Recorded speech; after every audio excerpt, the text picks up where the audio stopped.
Blessings. We speak, we teach leaders. Today I just want to touch on the subject of raising a kid and how hard it is, but it even harder raising a kid in Chicago, a young black man, the dangerous situation that he faces every day. The schools closed down due to lack of funding, and the community centers that's up have cultural difference by these integration of these different neighborhoods, when the projects was too down, and things like that.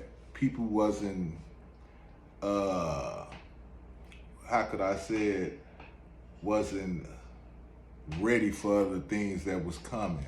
We got all these kids who related to each other and cross references, people being into it, and the grown-ups, mainly, not pointing no fingers at no party or whatever, but, due to my circumstances of my neighborhood, the lack of communication with the mothers, because the father was probably all incarcerated in my area, I know. And it have our kids spread it across this world and coming across each other, and they getting into it. We have to speak up, and we have to be the ones who stop that. Those are things that's going on with the issue with raising a young black man in Chicago. And if we don't start speaking up on it, it's gonna get out of hand. And some people might think it's cute, but I don't. Because if I knew your father and me and your father was running buddies, or that's my brother, I love you like you my own. So I don't want nothing to happen to you. And if I could stop it, I'm gonna try to stop it.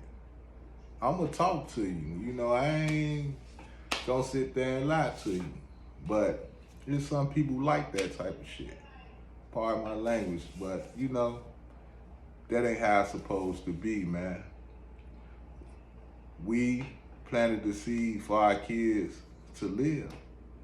We took the sacrifice when we did whatever we did. We sacrificed for our kids already, for the things that they would have to go through, and to see them dying in front of us, and to have to go to these funerals, that hurt, and I'm just gonna tell you, it hurt.